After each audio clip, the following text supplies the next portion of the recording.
Ew. Right, coming at you with InDesign.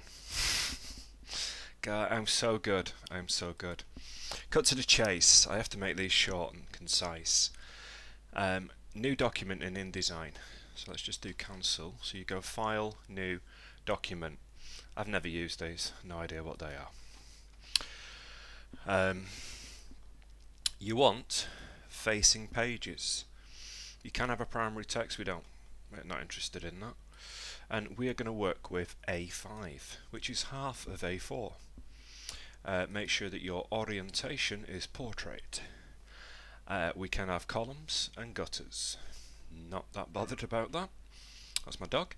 And these are the margins. The important thing with a margin is all your text stays within the margin. Because we're going to shrink and crop these, it's important not to go beyond this, but you'll see. Bleed and slug. Slug, I've never used it.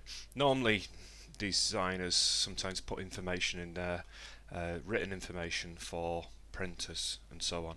But bleed, we're going to be generous and say 6 mil. So if you put that in the first one, just pressing the next one, they'll all change because it's linked. I don't need to preview that. So that's it, A5, portrait document, facing pages, 6 mil bleed. Say OK. And that's your document. You'll notice that the pink on the outside is your 6 mil bleed.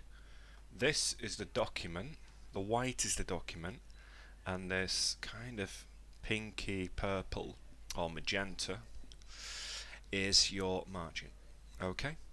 So everything within the margin here is where I put my text to make sure that I'm not going to lose it off here. Next, Dave. Yes.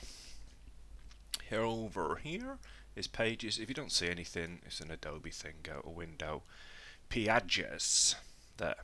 Okay. So I click Pages. I'm going to snap that off. So bring that here. These are master pages. We're not going to use these. If you put anything on the master page, it appears on every page. We're just going to use this here page, page 1. Going down here, you'll see this little icon, which is like a new layer icon in Photoshop. Click it. Oh, page 2. Click it again. Page 3. Oh, that's a double page spread. When I get really excited when I see a double page spread. Remember, Dave would have said this in class. Always make your InDesign documents divisible by 4. So I'm going to do another one. So you go, oh Dave, it's divisible by 4, and I'll go, yes, that's okay, but we're going to do 8 to start with. So that's what you need to do initially. Create an A5 document and then add 8 pages using this little icon and not master pages. Okay, I is going to leave you there and then move on to the next Whittle tutorial.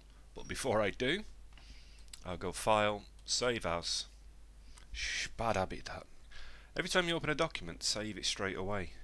I'm going to call it Zine. And then I'm going to go to desktop, because I know I've made a file called Zine. I'm going to save it into there. Now I've done. Okay.